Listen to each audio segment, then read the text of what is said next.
Okay so आज का जो हमारा लेक्चर है, आज हम नई एक्सरसाइज स्टार्ट कर रहे हैं 15.3, जिसका नाम है more about straight line graphs. तो 15.1 में 15.2 में हमने ये देखा कि ग्राफ्स का कॉन्सेप्ट होता क्या है, स्ट्रेट लाइन के ग्राफ किस तरीके से बनाए जा सकते हैं, ग्राफ से इक्वेशन, इक्वेशन से ग्राफ, ये चीज़ें देखी। तो आज हम ये पढ़ेंगे कि एक्चुअली में जो अभी तक हम ग्राफ की इक्वेशन पढ़ते आए हैं, y is equal to mx plus c, general equation of straight line, जिसे हम पॉइंट स्लो फॉर्म भी बोलते हैं, is called general equation of straight line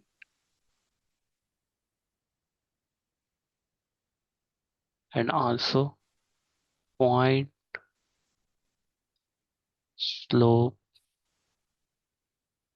या slope intercept form, sorry, slope intercept form. Point slope form दूसरी होती है, अभी वो सिलेबस का पार्ट नहीं। और स्लोप इंटरसेप्ट क्यों कहते हैं कि इसके अंदर m स्लोप होता है और c y इंटरसेप्ट होता है। और y इंटरसेप्ट का मतलब y एक्सिस पे ये लाइन कहाँ से टच करती हुई जाती है, उसे y इंटरसेप्ट कहते हैं। ओके, तो अभी तक हमने इस तरीके की इक्वेशंस देखी हैं स्ट्रेट लाइन की, but it is not always the case, right. ऐसा नहीं है कि हमेशा आपको इसी फॉर्म में y is equal to m x plus c की फॉर्म में ही आपको इक्वेशन मिले, राइट। इसके अलावा भी किसी फॉर्म में इक्वेशन मिल सकती है, बट द थिंग इज कि आप किसी भी फॉर्म में हो इक्वेशन, आप उसे पॉइंट स्लो फार्मूले में चेंज कर सकते हैं। सो फॉर एग्जांपल, अगर ये इक्वेशन हमें गिवन है y is equal to 2x plus 3, तो अभी ये हमारी जनरल फॉर्म ही है, जिस फॉर्म में ये लिखी हुई है ये एक जनरल फॉर्म ही है इक्वेशन की, राइट। मगर अगर आप इसमें देखें तो -2 इसका ग्रेडियंट है, यानी स्लोप है, और जो इसका y एक्सिस पे जहाँ से कट कर रही है, तो यहाँ पे थोड़ी सी इन्होंने गलती की हुई है।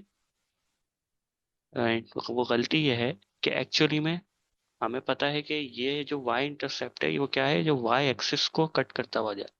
तो y एक्सिस को जब कट करता हुआ जाएगा, तो y एक्सिस को कट करने का मतलब क्या है कि x 0 है y एक्सिस पे,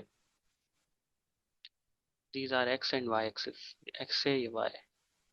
जब भी कोई लाइन y एक्सिस को कट करती हुई जहां से भी जा रही है, उस पॉइंट पे, तो y एक्सिस पे ये पॉइंट जो है, इधर x हमेशा 0 होगा, राइट, और y कुछ भी हो सकता है, लाइक 2 हो सकता है, ठीक है। तो एक्चुअली में ये 0, 2 पॉइंट है। तो इसीलिए यहाँ पर ये जो 3 है, एक्चुअली में ये पॉइंट नहीं है। इन्होंने क्या करा है कि y को 0 कर दिया और x 3, जबकि ये उल्टा है, 0 है और y 3 है, राइट। तो एक्चुअली में ये थोड़ी सी गलती है। बहरहाल, तो हमें तो मालूम है कि भाई y is equal to -2x plus 3, -2 slope है और 3 पे y एक्सिस पे जाती हुई टकरा रही है। तो अगर इसे पॉइंट की फॉर्म में लिखें, ये 3 एक्चुअली में कैसे क्या है, 0, 3, यानी x 0 है y 3 है, और ये ग्राफिकल रिप्रेजेंटेशन है इसी चीज की। ओके, अब अगर ये जनरल फॉर्म है इक्वेशन की y is equal to -2x plus 3, और मैं कुछ एडिशनल स्टेप इसके अंदर अलजेब्राइकली कर दूं, फॉर एग्जांपल 2x को बोथ साइड पे ऐड करा दूं, ऐड 2x बोथ साइड। हमें पता है अगर कोई भी काम हम दोनों साइड पे करें तो उससे इक्वेशन पे कोई फर्क नहीं पड़ता, इक्वेशन में जो ये इक्वालिटी है वो इंटेक्ट रहती है, यानी वो उस वक्त भी सेटिस्फाई करती है। तो फॉर अब हमने क्या किया कि y plus 2x is equal to +2x -2x plus 3।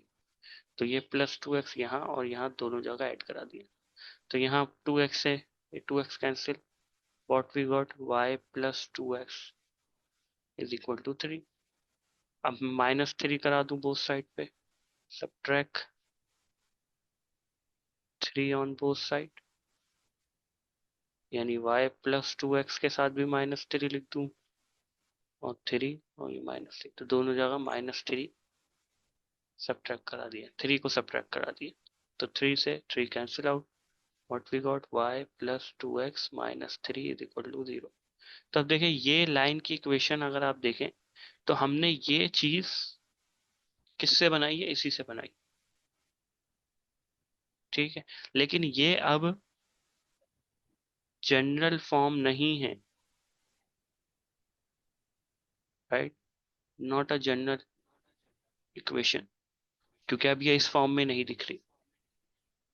Although ये लाइन की इक्वेशन तो है, it is equation of line, मगर जनरल फॉर्म में नहीं है। सो आज इस एक्सरसाइज में हम यही देखेंगे कि जब भी अगर कोई भी लाइन की इक्वेशन दी हुई हो जो जनरल फॉर्म में ना हो, तो उसे जनरल फॉर्म में कैसे लेके आएंगे। और वो ऐसे ही लेके आएंगे कि यही अलजेब्राइक स्टेप करने पड़ेंगे जो अभी हमने किए यहाँ से यहाँ आने के लिए। अगर अब मुझे इसको दोबारा जनरल फॉर्म बनानी है तो मैं क्या करूँगा, यही सारे स्टेप रिपीट करूँगा। तो अभी हम बहुत सारी एक्सरसाइजेज इस हवाले से देखेंगे कि किस तरीके से कोई भी लाइन की इक्वेशन को जनरल फॉर्म में चेंज किया जाता है, राइट, और कैसे किया जा सकता है। और ये 15.3 जो है, ये पूरा कॉन्सेप्ट इसका इसी से रिलेटेड है, पूरी 15.3 इसी कॉन्सेप्ट पे है।